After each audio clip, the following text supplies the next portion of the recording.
Our next guest recently covered T-Rex's song Dawn Storm as part of the Angel-Headed Hipster songs of Mark Bolan and T-Rex. We're excited to welcome BØRNS to our virtual red carpet. Hello.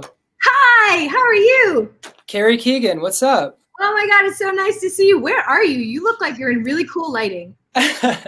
Well, I'm actually at the Village Studios, where all the production for the T-Rex album was done, just downstairs, I think. Cool. But they have very vibey atmospheres around here, so it's nice. Yeah, you look trippy, which is kind of what the album is, right? I know, it's trippy, right?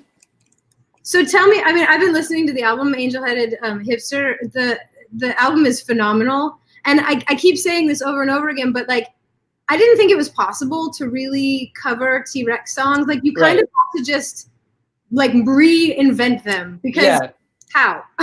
Yeah, there's kind of no way. It's like, it's such a specific vibe that Mark Bolan creates on a record, just production and sexiness and like mythological references and all that stuff. But so yeah, you kind of have to completely reinvent it. Yeah, it's a very good way of putting it. And so what were you thinking when you started doing, why did you pick Dawn Storm, and then what were you thinking you would do to it? I picked Dawn Storm because it's on a later album. It's on a 1976 record called Futuristic Dragon. And that record just sounds very 1976, you know? And it's the strings are really dreamy. The rhythm section is just like really grooving, and I'm always going to choose the deep cuts on a record, you know? Like I always go for the songs that are kind of passed over, and that may not, kind of the underdogs, I guess. But that song always really spoke to me because there's actually no other T-Rex song that really sounds like it. So I kind of wanted to take it on.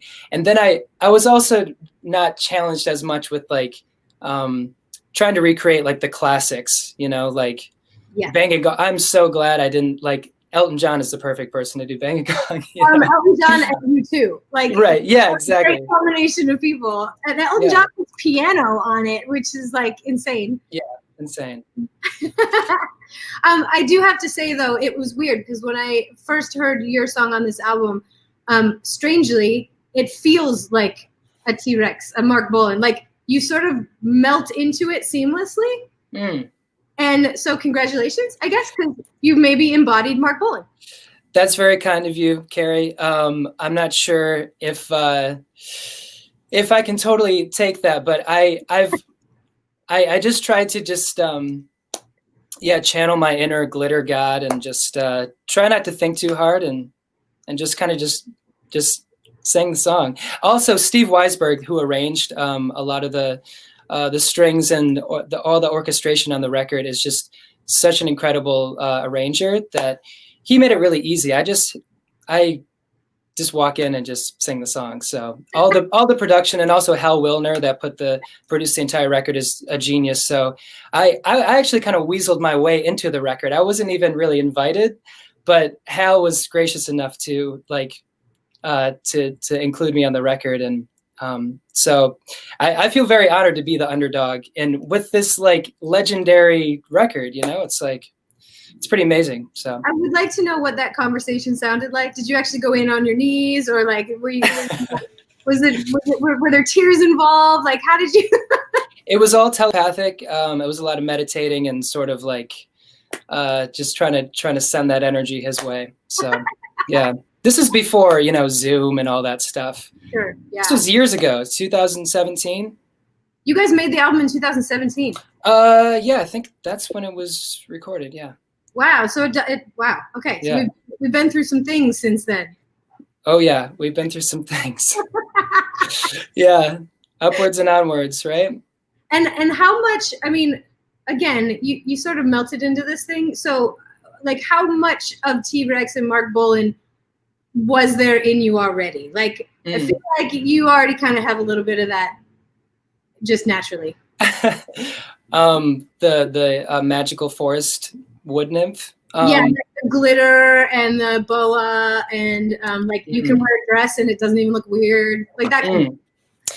Yeah, I started listening to an oldies radio station at a pretty young age. So I'm pretty sure Bang a Gong entered my subconscious when I was like in 5th grade. And so somehow there was this seed of glam rock that was planted in me that didn't actually flourish until I think I turned 21 and I moved to LA.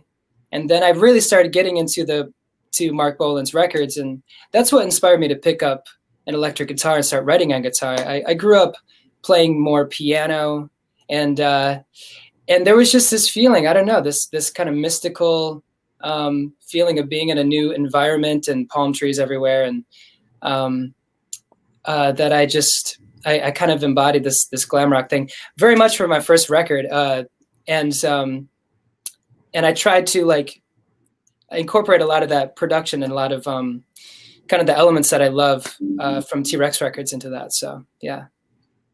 Now, there's a lot of other people that are being inducted this year. I am sure that you are fans of most of them, if not all of them.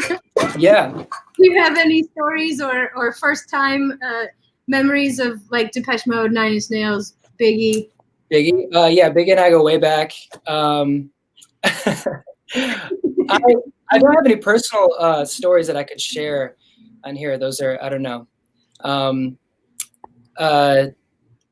Like actual like interconnections with them, but spiritually through their music, yes, I do enjoy Depeche Mode and Biggie and all that, but not really any substantial anecdotes. So sorry. When you go to karaoke, do you sing Whitney Houston's "I Want to Dance with Somebody"? I don't. No. Wow. Okay, now you just broke my heart. So there's that. Fine. Is that your song, Carrie? I wish that is your song. You have to be able to sing to be able to do that song. I'm really more of a like I do Skid Row when I'm on there. It's a whole different vibe. Little Bon Jovi or something. And Liquid confidence. It's all about the charisma and really less about hitting the notes. Absolutely, and that's why I am adorned in glitter and distracting elements. It's all superficial, but yeah.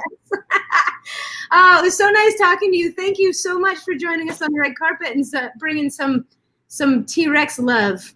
Absolutely. Thanks for having me, Carrie. We will talk to you very soon. Thank you so much. Sounds good.